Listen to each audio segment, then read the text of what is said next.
ஹாலிடேஸ்னாலே அது நம்ம ஜிடி ஹாலிடேஸ் தான். GT holidays, south India's #1 travel brand. நெஞ்சிற்கினிய நேயர்களுக்கு அன்பிற்கினிய வணக்கங்கள். ஆளுங்கட்சியாக திமுக இருந்தாலும் ஒரு 4-5 நெருக்கடிகள் திமுகவுக்கு இருக்கு. அதை சரி பண்ணலன்னா 2026 அப்படிங்கிறது டஃப் தான் அப்படிங்கிறாங்க திமுகவினர்.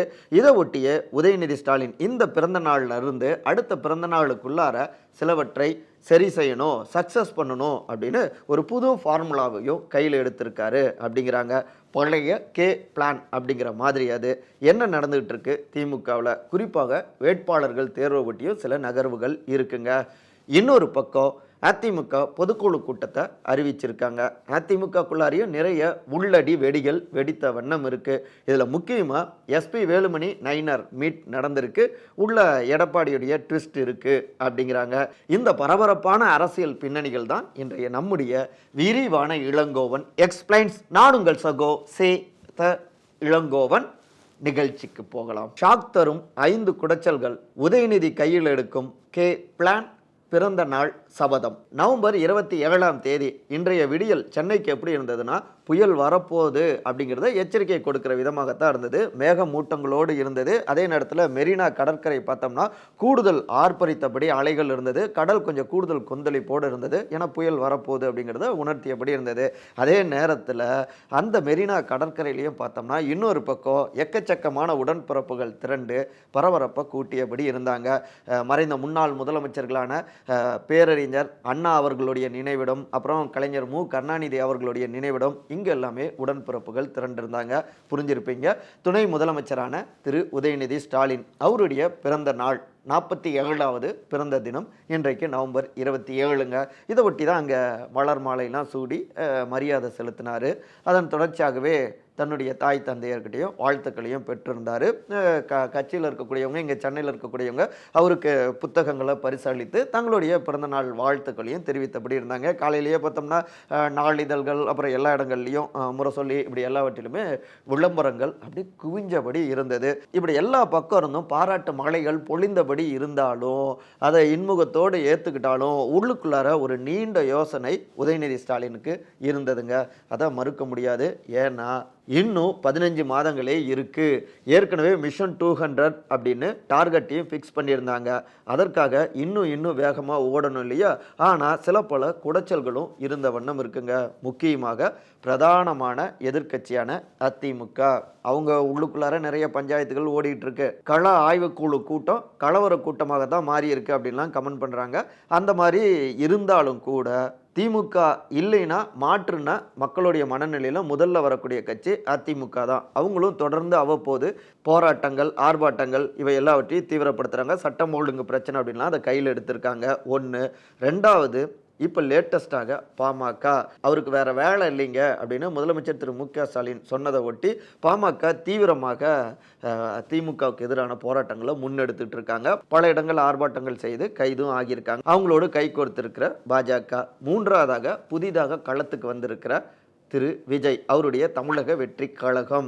குறிப்பாக விக்கிரவாண்டி மாநாட்டில் திரண்ட இளம் பட்டாளங்களுடைய அந்த பெருந்திரள் கூட்டம், இளம் வாக்காளர்களுடைய வாக்குகளை கூடுதலாக விஜய் பெறுவதற்கு வாய்ப்புகள் இருக்கு.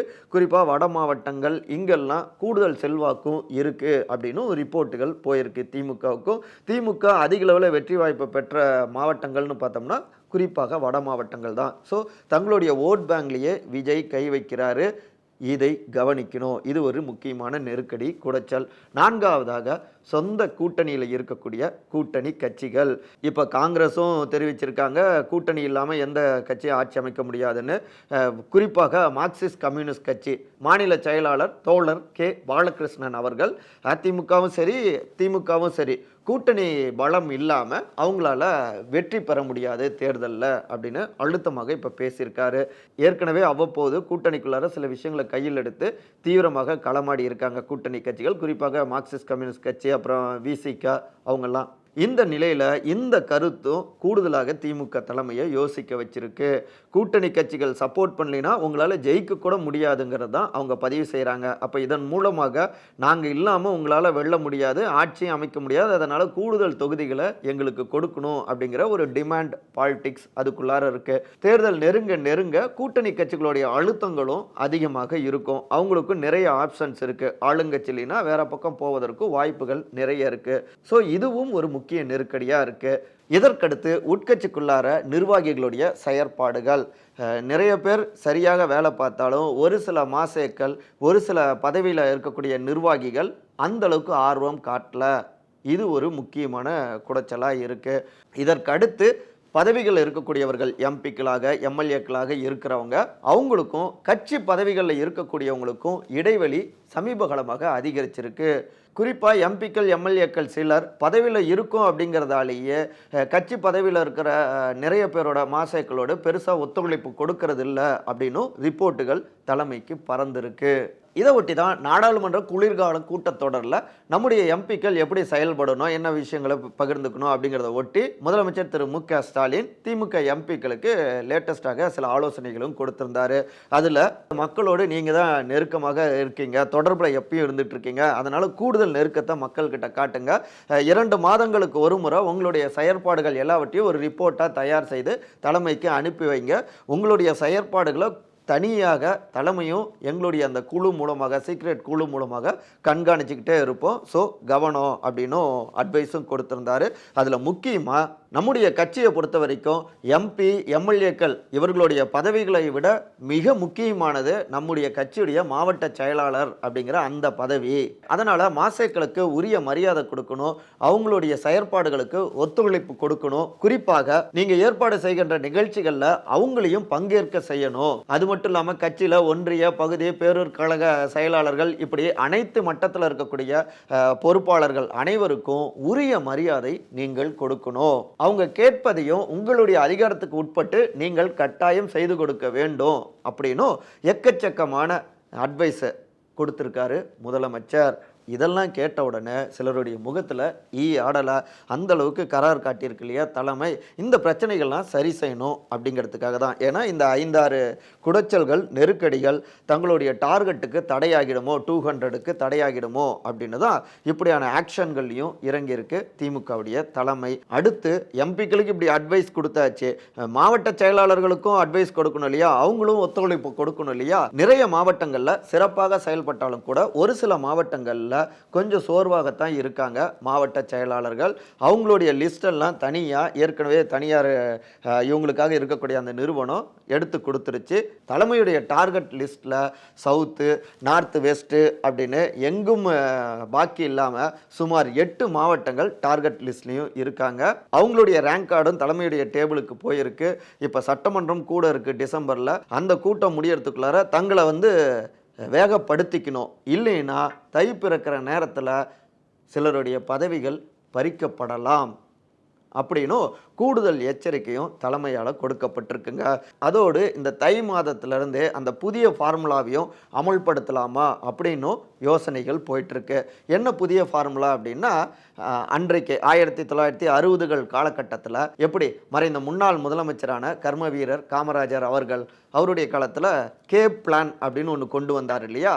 அதாவது கட்சியில் இருக்கக்கூடிய மூத்த தலைவர்கள், சீனியர் தலைவர்கள், அனுபவம் உள்ளவர்கள் தங்களுடைய பதவிகளை ராஜினாமா செய்துவிட்டு உடனடியாக தீவிரமாக களத்தில் இறங்கி கட்சி பணியாற்ற செல்ல வேண்டும். அப்போ தான் வகிச்சு வந்த 9 ஆண்டு கால முதலமைச்சர் பதவியே திரு பக்தவச்சலத்திட்ட ஒப்படைச்சாரு காமராஜர். தீவிரமாக களத்துக்கு போயிட்டு வேலை பார்த்தாரு. அந்த காலகட்டத்தில் இந்த கே பிளானுக்கு பிறகு லட்சக்கணக்கான இளைஞர்கள் நாடு முழுக்கவே காங்கிரஸில் சேர்ந்தாங்க. புதிதாக கட்சிக்கு வரக்கூடிய இளைஞர்களுக்கு முக்கியமான பதவிகள் பொறுப்புகள் கொடுக்கப்படும் அப்படின்னு அறிவிக்கப்பட்டது. இளைய சமூகத்தினர் பதவிகளுக்கு வரும்பொழுது கூடுதல் துடிப்பும் வேகமும் இருக்கும். இன்னொரு பக்கம் அவங்க நீண்ட காலமாக பணியாற்ற முடியும். அதன் மூலமாக கூடுதல் அனுபவங்களும் கிடைக்கும். குறிப்பாக இளைஞர்களுடைய ஆதரவை பெற்று களத்துக்கு வரக்கூடிய புதிய அரசியல் கட்சிகளுக்கும் பதிலடி கொடுத்த மாதிரியும் இருக்கும். ஸோ அதற்கேற்பதான் திமுகக்குள்ளேயும் இளைஞர்களுக்கு அதிக அளவில் வாய்ப்பு கொடுக்கக்கூடிய வகையில் அந்த புது ஃபார்முலாவையும் தீவிரப்படுத்தவும் திட்டமிட்டிருக்காங்க உதயநிதி ஸ்டாலின் அவருடைய டீம்ங்க. புதிதாக களத்துக்கு வந்திருக்கிற தாவேகா, பிரதானமான எதிர்க்கட்சிகள், ஏன் அதிமுக கூட பூத் பொறுப்பாளர்களை கூட 45 வயதுக்கு கீழானவர்களை நியமிக்கணும் அப்படின்னு யங்ஸ்டர்ஸை குறி வச்சு அவங்களும் திட்டங்களை போட தொடங்கிட்டாங்க. நம்ம பவர்லேயும் இருக்கும், அதனால் அதிக அளவிலான இளைஞர்களுக்கு வாய்ப்பு கொடுக்கணும். 50-50ங்கிறத போய் 75-25ங்கிற அளவுக்கு வரணும் அப்படின்னும் சில ஆலோசனைகளும் ஓடிக்கொண்டிருக்குங்க. மாவட்டங்கள் பிரிக்கப்பட்டு புதிய மாவட்டங்கள் உருவாக்கலாம் அப்படின்னும் திட்டமிடுறாங்க. புதிய மாவட்டங்களுக்கு இளைஞர்களுக்கு கூடுதல் வாய்ப்புகளை கொடுக்கலாம் அப்படின்னும் நிறைய ஆலோசனைகள் ஓடிக்கிட்டு இருக்கு. அதே நேரத்தில் சீனியர்களுக்கு செக் வச்சா அது தேர்தல் நெருங்குறப்போ பாதிப்பாக மாறிடக்கூடாது அப்படிங்கிறதுக்காகவே சீனியர்களுக்கு அவங்களுடைய அனுபவமும் தேவை. அப்படிங்கிறதுனால தான் அவங்களுக்கு முக்கியமான கௌரவ பதவிகள் கொடுக்கப்படும். அவங்களுக்கான அடையாளங்கள் பறிபோகாமல் பார்த்துக்கணும். மாவட்டங்களை கண்காணிக்கக்கூடிய மண்டல பொறுப்பாளர்கள் இப்படியான ஏதாவது பதவிகள் கொடுத்தும், அதாவது சுருக்கமாக சொல்லணும்னா சீனியர்களுடைய அனுபவமும் ஆலோசனைகளும் இளைஞர்களுக்கு கிடைக்கணும். அவங்க துடிப்பாக வேகமாக செயல்படணும். இதுதான் உதயநிதி கையில் எடுத்திருக்கக்கூடிய புதிய ஃபார்முலா அப்படிங்கிறாங்க அறிவாலயத்தில் அவரோடு நெருக்கமாக இருக்கக்கூடிய சில இளம் தலைவர்கள். அடுத்து வருகின்ற நவம்பர் 27ஆம் தேதிக்குள்ளார இதை சரியாக செய்தாலே எதிர்க்கட்சிகளோ இல்லை கூட்டணி கட்சிகளோ யார் எப்படி நெருக்கடி கொடுத்தாலும் சரிங்க, அவை எல்லாவற்றையும் தவிடுபடியாக்கி டார்கெட்டை அடைந்து விட முடியும். இதை ஒரு வகையில் பிறந்த நாள் சபதம் அப்படின்னு கூட எடுத்துக்கலாம். தீயா வேலை பாருங்க அப்படிங்கிறது தான் ஒன்லைனில் வலியுறுத்தப்பட்டிருக்குங்க அப்படின்னும் இந்த பின்னணிகள் கூடுதல் பின்னணிகளையும் பகிர்ந்துக்கிறாங்க அதே இளம் தலைவர்கள். SP Velumani, Nainar Nagendran meet. எடப்பாடி வைத்த ட்விஸ்ட். அதிமுகக்குள்ளார கள ஆய்வுக்குழு கூட்டம் நடக்குதா இல்லை பெரிய யுத்தமே நடந்துகிட்டு இருக்கா அப்படின்னு தெரியலைங்க. அந்த அளவுக்கு பல மாவட்டங்களிலும் பல்வேறு தள்ளு முள்ளுகள் மோதல் காட்சிகளை பார்த்துட்டு இருக்கோம். இது அதிமுகவுடைய பொதுச் செயலாளர் திரு எடப்பாடி பழனிசாமி அவரையும் அப்செட் ஆக்கியிருக்கு. ஆனாலும் அந்த விதிகளை சரியாக ஃபாலோ பண்ணணும், அடுத்த கட்ட ஆக்ஷனுக்கு தயாராகணும் அப்படின்னு செயற்குழு கூட்டத்தை அறிவிச்சிருக்காரு. டிசம்பர் 15ஆம் தேதி நடக்க இருக்கு அப்படிங்கிறாங்க. அதுக்குள்ளார பிரச்சனைகள் சால்வ் பண்ணிடணும், எல்லோரும் ஒரு புதிய சபதம் எடுத்து அதை நோக்கி பயணிக்கணும் அப்படின்னு சில பல ஆலோசனைகள் இப்பயே தொடங்கிட்டாங்க.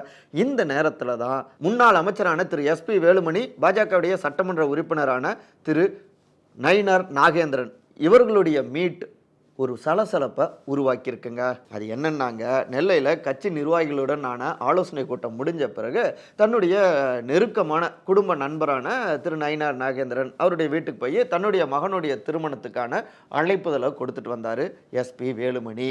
ஆனால் இந்த நிகழ்வை தான் அரசியலாக்கிட்டாங்களே அப்படின்னு சோகத்தை பிழிஞ்சிருக்காரு வேலுமணி. நெல்லை நிர்வாகிகளுடைய ஆதங்கத்திலும் அர்த்தம் இல்லாமல் இல்லைங்க. 2024 நடந்து முடிஞ்ச நாடாளுமன்ற தேர்தலில் நயினார் நாகேந்திரன் கிட்ட தான் டெபாசிட்டை இழந்தது இந்த தொகுதியில் அதிமுக. அது குறித்த ஆலோசனை கூட்டத்துக்கு வந்துட்டு யாருக்கிட்ட டெபாசிட்டை இழந்தமோ அவரையே போய் சந்தித்து அவருக்கு அழைப்புதல் கொடுக்கறத எப்படி பார்க்கறது, எப்படி புரிஞ்சுக்கிறது சொல்லுங்கள் பார்ப்போம். இன்னும் பொதுச் செயலாளரை பார்க்கல, பெரும்பாலான கட்சிக்காரர்களுக்கு அழைப்புதல் கொடுக்கல, இப்படி சொந்த கட்சியிலேயே பெரும்பாலானவங்கள அழைக்காம எதிர்க்கட்சியில் இருக்கக்கூடிய, அது பாஜக போட்டியில் இருக்கக்கூடிய அவங்களுக்கு போயிட்டு அழைப்பு கொடுத்தா இதை சரின்னு சொல்ல முடியுமா அப்படின்னு பெரும்பாலான மாவட்ட நிர்வாகிகள்லாம் தலைமை கிட்ட தங்களுடைய அப்செட்டை, வேதனையை பகிர்ந்திருக்காங்க. ஆனால் இது உண்மையிலேயே இதில் என்ன ட்விஸ்ட்டுன்னா, சமீப காலமாக திமுக பக்கம் போகலாமா அப்படின்னு காய் நகர்த்திக்கிட்டு இருக்காரு நயினார் நாகேந்திரன். இதெல்லாம் தெரிஞ்சுதான் வேலுமணியை அனுப்பி அவரை பார்க்க வச்சாரு எடப்பாடி. இந்த ட்விஸ்ட்டு பெரும்பாலான ரத்தங்களுக்கு தெரியலையே அப்படின்னு நம்முடைய கழுகார்கிட்ட அந்த மாவட்டத்தில் இருக்கக்கூடிய சில ராராக்களே தகவல்களை பகிர்ந்துக்கிறாங்க. நம்ம காணொலியுடைய நிறைய பகுதிக்கு வந்தாச்சுங்க. மண்டல் கமிஷன் நாயகர் அப்படின்லாம் புகழப்பட்டவர், இடஒதுக்கீட்டில் முக்கியமான பங்களிப்பை செய்திருக்காரு, சமூக நீதி பிரதமர் அப்படின்லாம் இருந்தார் அப்படின்லாம் புகழப்பட்டவர் திரு விபி சிங். அவருடைய நினைவு தினம் நவம்பர் 27ஆம் தேதி இன்றைக்கு. இந்த இடத்துல இன்னொருத்தர் குறித்து சொல்லணும், அவர் சொன்ன ஒரு விஷயத்தை பதிவு பண்ணணும்னு தோணுதுங்க. 10,000 உதைகளை பயிற்சி செய்த ஒரு மனிதரை பார்த்து நான் பெருசாக பயப்பட மாட்டேன், அதாவது 10,000 டெக்னிக்ஸ் தெரிஞ்ச ஒருத்தருக்கு நான் பெருசாக பயப்பட மாட்டேன். ஆனால் ஒரே ஒரு உதையை 10,000 முறை தொடர்ந்து பயிற்சி செஞ்ச ஒருத்தரை பார்த்தா நான் நிச்சயமாக பயப்படுவேன் அப்படின்னு தெரிவிச்சிருக்காரு மாபெரும் திரைக்கலைஞரான ப்ரூஸ்லி அவர்கள். இதை சமீபத்தில் ஒரு படத்துலேயும் கையாண்டிருக்காங்க. அரசியல் களத்தில் இருக்கக்கூடியவங்களுக்கு இதை நினைவூட்டுறோம். ப்ரூஸ்லியோடைய பிறந்த தினம் நவம்பர் 27 இதே தினம் தாங்க. மற்றபடி இதே போன்ற அரசியல் சார்ந்த காணொலிகளுக்கான விகடன் டிவியை சப்ஸ்கிரைப் பண்ணுங்கள். மறக்காமல் உங்களுடைய சிறந்த கருத்துக்களை கருத்துரை பகுதியில் வந்து பதிவு செய்யுங்க. அனைவரும் அன்பால் ஒருங்கிணைந்திருப்போம். நன்றி, வணக்கம். Holidays-நாலே அது நம்ம GT Holidays தான். GT Holidays, South India's #1 travel brand. You know you are special when you're with GT Holidays.